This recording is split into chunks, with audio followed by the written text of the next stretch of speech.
gakondo tugomba gukora ubu, tugomba gukora gakondo ijyanye n'ibihe tugezemo. Ntago dushaka kuririmba gakondo y'ibihe bya ba Rujindiri.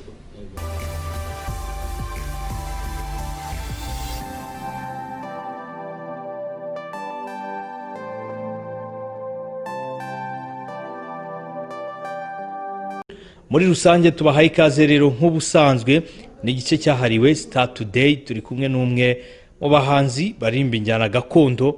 Akenshi mutubwira ngo turabirengagiza, ariko siko bimeze. Reka atangire atwibwira. Ndi Cyusa cy'ingenzi imihigo itarambira abahungu, iminega icyahindura urubabazi igitero gitaramo gihimbaje. Ndi rutikangura ukubundi ukotanamo cyane. Ndi imboneza myambi ya rugina, ndi umugirwa w'intore, intambara iteye ubwoba nyibanza imbere. Ndi rutera bwoba umwanzi nk'abarutaramana guhiga. Amazina asanzwe nkubwiye amazina ari kuranga muntu yanjye ni Richard Ngunga, ariko izina ry'ubutore ni Cyusa cy'ingenzi. Iri zina ndumva atari ubwa mbere ndimenye, rizwi he? Tubwira uburyo abantu bakuzi. Iri ni izina rikomeye cyane, ni izina nahawe nkiri muto cyane, njya mu butore muri gakondo. Ni izina nakoresheje hirya no hino, cyane cyane muri za Canada na za USA. Ni izina rizwi mu ndirimbo nyinshi nagiye nkora hirya no hino, nka za Rwanda nziza, hari za Sinorita, hari Ejo Heza n'izindi nyinshi nagiye nkora. Ariko ndumva Bronze, reka mbanze ngushimire kuba wantumiye uyu munsi. Ndabona atari ubwa mbere duhuye, hari ahantu twigeze guhurira, tubona dutarama, usanga dutarama neza cyane, uravuga ati bari abantu ngomba kongera kuganira nabo kugira ngo bageze ku banyarwanda ibintu byinshi byiza bitandukanye.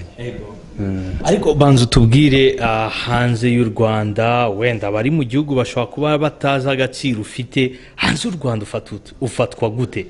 Hanze y'u Rwanda ntago ngiye kwiyemera cyane ngo mvuge ko ndi icyamamare hanze y'u Rwanda, ariko ndazwi mu banyarwanda, muri community y'abanyarwanda iri hanze, cyane cyane muri Canada na USA no muri mu Bubiligi. Twagiye tugurishayo za album, indirimbo nyinshi zanjye zizwi. Banzi rero nk'umuhanzi wa gakondo, umutaramyi, umuririmbyi ukunda u Rwanda kandi ugerageza guteza umuco nyarwanda imbere. Twibutse zimwe mu ndirimbo abenshi bakuzimo. Indirimbo abantu benshi bashobora kuba banzimo harimo Rwanda nziza. Rwanda nziza ni indirimbo imaze igihe, yasohotse wenda muri za 2010-11. Yajyaga ica ku ma TV cyane, bajyaga banayibyina ahantu henshi mu bitaramo nyarwanda bitandukanye. Iravuga ngo Rwanda rugari rwiza, reka nguhingire, ibyiza ufite ni byinshi nyabusa we, ntawabona waguhera, Rwanda yanjye ubu mugenze neye. Rwanda nziza ganzaramba, Rwanda musugiro usagambe, nguyobowe n'intwari ntamakemwa, ninayindahangarwa yingira akamaro, rya shema ry'imanzi rushegesha gitero, rudasubizwa inyuma. Rwanda nziza ganzaramba, Rwanda musugiro usagambe. Iyo rero ni imwe mu ndirimbo nzwiho, hariho na za Sinorita twagiye turirimba mu zindi njyana, navuga za zuke zo hanze. Sinorita iravuga, Sinorita wanjye niyeguriye, nakwiyereye roho n'ibyanjye byose, ntuzambabaze nshuti, kuko uzi neza ko nkwikundira, mwiza wanjye utarutwa. Sinorita, Sinorita, Sinorita nkunda. yego ngayo nguko rero mu njyana nziza ijwi rituje ibi bintu wabyinjiyemo gute? bronze ibi bintu nabigiyemo kera cyane nkiri umwana muto, nari mfite nk'imyaka 12 nabyinjiyemo wenda kubera ibintu nari ndimo muri icyo gihe, kuko navutse nk'impunzi, navukiye i Burundi, noneho nkajya mbona ibintu byinshi bitandukanye, ariko uko ngenda nkura ariko ngenda menya ukuri kwanjye n'ukuri k'umuryango wanjye n'abandi, cyane cyane byaje kugaragara mu mashuri aho baduhaga ibibazo, ariko ugasanga ntago dufatiwe ku manota amwe, abarundi babafatiye ku manota make, twe badufatiye ku manota ari hejuru cyane. Noneho narabitekerejeho ndavuga se ni ibiki, kuki ibintu bimeze bitya, mbibaza ababyeyi banjye, mbibaza n'abantu benshi batandukanye, baza kumbwira impamvu ko ndi impunzi, noneho bituma noneho nshaka kumenya uwo ndi we. Ndavuga nti ese nabimenyane, reka njye muri gakondo. Nuko rero natangiye kujya muri gakondo, njya kwiga guhamiriza, kwiga kwivuga, kubyina ibintu mbese umuco nyarwanda. Ngira amahirwe mura n'abantu babikoraga neza cyane, abantu bazi nk'abamuze Sentore, niyo bagiye batwigisha ukuntu urambura neza amaboko, ukuntu utemba neza cyane gitore, wirya cyane. Ibyo rero nibyo byatumye nkunda umuco nyarwanda. Ndavuga nti uriya muco wacu ni mwiza cyane, ngiye kuwitangira kugeza igihe cyose nzamarira kuri iyi si. Uretse kwihuta ubanza tubwire ku mateka ya Sentore, yari muntu ki? Kuko twumva Jules Sentore, twumva Masamba n'abandi benshi yareze. Yari muntu ki? Yakoraga iki? Yafashije iki? Yabafashije iki nk'umurage mwamukuyeho? Sentore yewe umbajije ikibazo cyiza, ariko sinzi ahantu nahera ngo ngusubize, cyangwa sinzi ukuntu nabikora kugira ngo nguhe igisubizo cyiza, kuko ibyo uriya musaza yadukoreye, yatwigishije, icyo yamariye abanyarwanda bari mu buhungiro, ni ikintu kinini cyane kitagira uko kingana, umuntu adashobora kuvugira naha ngo arara birangije akirangije. Sentore yari umuntu mwiza cyane, yari umuntu yagwaga neza, yagiraga imico myiza, yavugaga neza, yakundaga abantu bose, cyane cyane agakunda umuco nyarwanda, ku buryo yumvaga ko umuco nyarwanda ugomba gutozwa abana bose bashoboka, harimo nabe abo bose bavuze ba Jules Sentore n'abandi. Ariko none aravuga ati umuco wacu ni mwiza cyane, ngomba kutoza n'abandi, kwigisha n'abandi bana benshi. Niko rero twaje kwisangamo nyine muzehe Sentore aratwigisha nyine ibyo nakubwiye mu kanya. Uriya musaza yari ni impano, mbese Imana yari yaraduhaye, Imana yaramwishubije. Ariko ndahamya ko aho ari mu ijuru ubu, iyo abona abana yigishije nkatwe n'abandi bagiye batwigisha, bakomeza umuco nyarwanda, nubwo turi mu bihe bitoroshye 2020 iterambere, hari ibintu byinshi bigenda bisa nkaho biduca intege, ariko twe tukabikomeza. Muzeha aho ari mu ijuru ndahamya ko yishimye cyane. Uretse kwihuta aho gutubwire muri ibyo bihe mu buhungiro, icyo yakoraga ni igiki mu rwego rwo gukomeza kwimakaza umuco nyarwanda?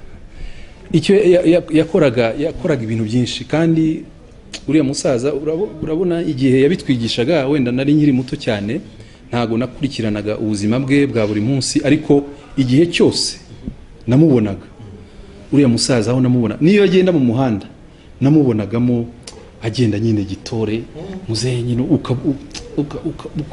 ukabimukundira. Igihe cyose namubonaga rwose ni umuco nyarwanda yararimo. Ibyo bintu niyo mpamvu kugira ngo uriya musaza Imana yatwambuye abantu bamumenye ari benshi kandi bakinamukunda, no kubera ko yakoze ibikorwa byiza cyane bitesha agaciro, nako bihesha agaciro abanyarwanda aho bari hose. Hanyuma rero nkawe nk'umurage yagusigiye n'ubu?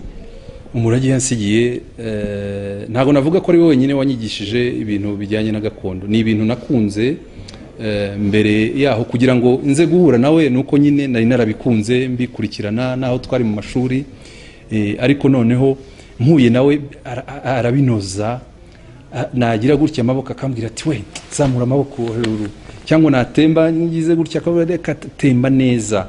Urumva yangiriye akamaro kanini cyane ku buryo uyu munsi niba numva ko ndi intore nziza ya gakondo, namuha wenda nka 60% y'icyo yamariye, nicyo yamariye kabisa. Yaramfashije cyane, icyo kintu ndakizirikana, kandi no mu biganiro ngenda ngira hirya no hino ngo nkora uko nshoboye kose kugira ngo mushimire, nubwo tutari kumwe ariko ni ibintu nzirikana cyane. Hanyuma komoza ukibyinjiramo bwa mbere byaje bite kugira ngo ubyisangemo? Ukuntu nabigiyemo rero ni ukubera navuga mu Giswahili hali cyangwa ibihe twari turimo, ubuzima twari turimo, tujya mu mashuri nyine tukabona ntago dufashwe n'abandi, ugasanga badushyize hasi. Nibyo byatumye nyine nshaka kumenya uwundi we, kandi nkumva se kuki ndi hanze, kubera iki, nakoze iki, ese igihugu nturukamo, ababyeyi banjye baturukamo ni abantu bameze bate, umuco wabo umeze ute? Nuko rero naje kugira imbaraga zo kubijyamo kugira ngo nimenye, menye n'igihugu nturukamo, menye cyane cyane n'umuco w'icyo gihugu nturukamo. Mu bintu byinshi byiza dufite mu muco nyarwanda, nge rero naje gusanga gakondo, kuririmba, kubyina, kwivuga ari byo bintu byiza cyane bindutira ibindi, usibye ko byose biba ari byiza. Nuko rero no kubera ubuzima nari ndimo, niyo mpamvu nagize imbaraga zo kubijyamo. Hari abantu b'inshuti zanjye njya mbwira ni burya ubuhungiro kuba impunzi ntago ari byiza, ariko sinzi niba iyo nari kuba mu Rwanda, nari kuba naravukiye mu Rwanda, sinzi niba gakondo nari kuba narayigiyemo. Ntawe ubizi, Imana yonyine niyo ibizi, ariko ngiye numva ko kuba impunzi aho narindi ari byo byatumye ngira imbaraga cyane yo kujya muri gakondo. Atwibutse uririmba bwa mbere cyangwa se utangira gakondo, nihe ni ryari, byagenze bite?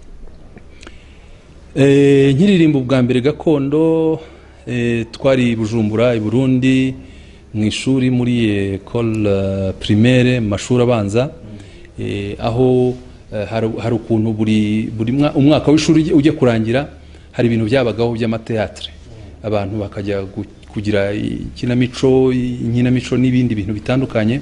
Ariko nge rero mu bintu bashatse ko nkora, numvaga nshaka gukora ibyo umuco wacu nyarwanda, nubwo bwose wenda tutari dufashwe neza, ariko nge numvaga ari ibintu ngomba gukora ibintu bimpesha ishema. Yari mu ishuri rero muri primaire, nibwo niho natangiye gukora umuco nyarwanda, ntangira kubyina, guhamiriza, byose niho nabitangiye. Nangaye ngo utangira no gukorera amafaranga bwa mbere, hari ryari icyo gihe wakoreye angahe? Kugira ngo se ndabyibuka kuko yari kera cyane, ariko numva ubwa mbere nari naragiye muri secondaire, muri école secondaire, nibwo twagiye mu itorero, noneho bakajya badutumira nko wenda mu makwe cyangwa no mu bindi bitaramo bitandukanye by'abanyarwanda, ugasanga baduhaye amafaranga make, ariko icyo gihe yari amafaranga menshi. Noneho tukayagabanya gutyo, yari amafaranga make yadufashaga mu tuntu dutandukanye. Nyine urumva iyo uri umwana, iyo ubonye n'amafaranga make ashoboka, utekereza kugura utuntu nyine tw'abana. Icyo gihe nibwo natangiye ariko ntago navuga ko ari amafaranga, ari umusaruro ugaragara navanye muri ntuza, ariko igihe natangiye noneho kuvanamo amafaranga agaragara ni igihe twatashye mu Rwanda nyuma ya jenoside yakorewe abatutsi muri 1994, yari muri za 1998 nibwo twatashye mu rugo. Noneho njya mu itorero ryari rikomeye cyane ryitwaga Intare, intare nibwo twajyaga tujya za Uganda, tujya gukora ibitaramo, tujya mu makwe y'abahungu ba Museveni, tujya na za Kongo Kinshasa.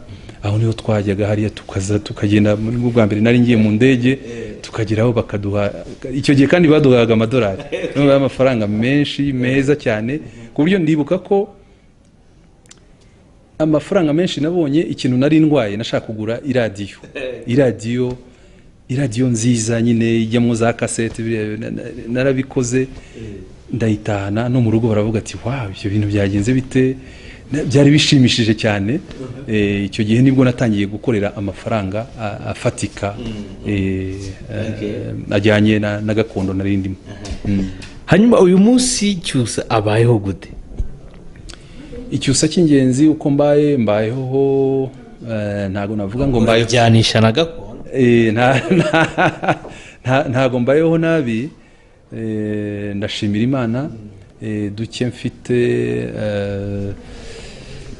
ndumva nta kibazo gihari, usibye ko covid hari ukuntu yaje kutwivangamo cyane, ugasanga noneho gakondo yacu kugira ngo tuyigeze ku bantu dukora ibitaramo ari ibintu bikomeye twavanamo umusaruro, urumva birakomeye, ariko ndagerageza kubaho neza uko mbishoboye kose, nta kibazo. Ubwo wenda uraza no kudutera ishyari ryiza utubwira uti ikintu gifite agaciro maze gukura muri iyi njyana gakondo ni iki?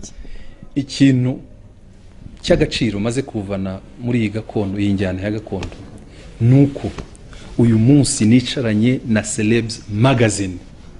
Ntabwo ari abantu bose bagira ayo mahirwe, urumva, kugira ngo muntumire ngo nze hano tubonane, nuko mwabonye ko hari ikintu nshoboye, ari ikintu cyiza. Icyo kintu rero nubwo atari umusaruro w'amafaranga, hari ukuntu abantu tujya twumva ko ibintu byose by'umusaruro bijyanye n'amafaranga, ariko burya iyo umuntu akubashye akagutumira mu kintu cye agafata umwanya we akigomwa, burya ni umusaruro ukomeye cyane. Kubona rero nicaranye na Bronze uyu munsi wo muri Celebs Magazine, ye ndumva ari agaciro gakomeye cyane rwose. Hanyuma uyu munsi urasanga urubyiruko rw'abahanzi benshi batibona mu njyana gakondo, banayita ko ari yahashize ntabwo igezweho. Nicyo babwira, bishoboka ko injyana gakondo ushobora kuyibyaza umusaruro? Yewe birashoboka cyane. Injyana gakondo dushobora kuyibyaza umusaruro. Dushobora kuyibyaza umusaruro kubera iki? Kubera ko ari injyana nziza cyane. Kandi n'ibintu byaranagaragaye ko ari ikintu cyiza cyane, kuko burya rimwe na rimwe hari amarushanwa ajya abaho y'injyana za gakondo zitandukanye ziva mu bihugu bitandukanye, yaba mu Burusiya cyangwa mu Bufaransa cyangwa mu Bushinwa, hose ibyo bibaho. N'u Rwanda rero rujyamo muri ayo marushanwa, akenshi u Rwanda nirwo rutsinda, ruba urwa mbere. Ni ukuvuga ko impamvu rutsinda nuko baba barebye ibintu byinshi, baba barebye ubwiza bw'iyo gakondo, noneho niko u Rwanda gakondo yacu itsinda.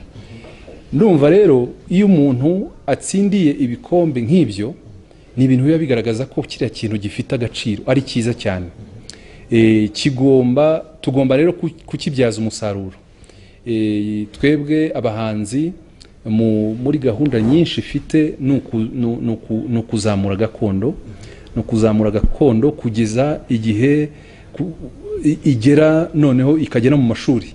Kwa kundi abana bajya mu ishuri bakiga imibare, igifaransa, icyongereza cyangwa n'ibindi bitandukanye, ndifuza, indoto yanjye nuko bagira n'isomo rya gakondo. Uzakora ntago byoroshye, nibyo turimo turandika ibintu byinshi, za proposals, ibyo dutekereza tuzagenda tuganira n'inzego zibishinzwe.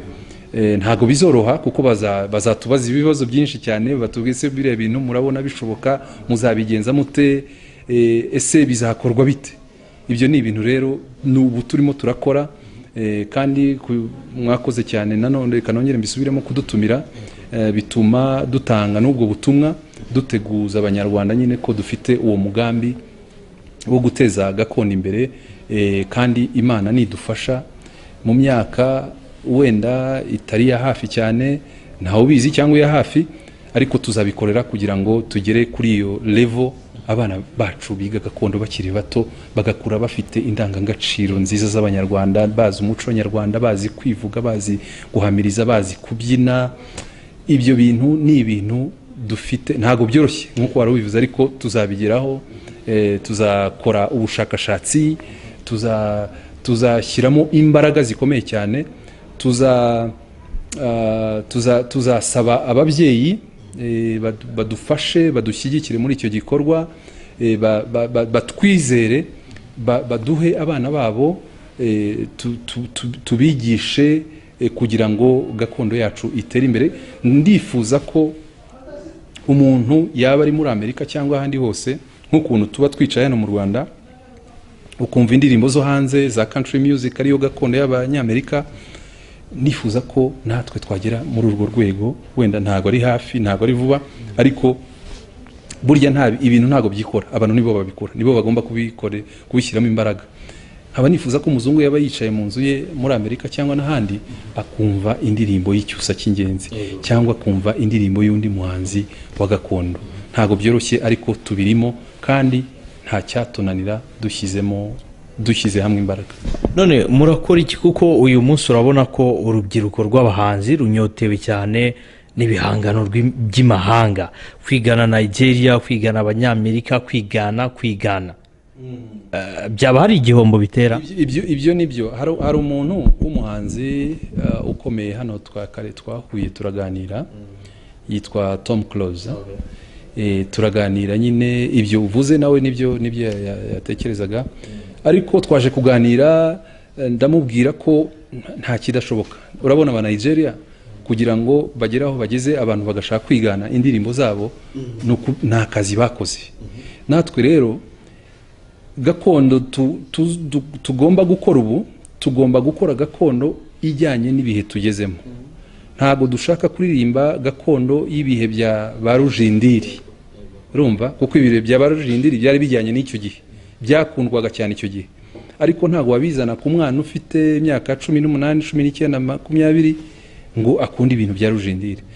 Icyo tugomba gukora ni iki rero?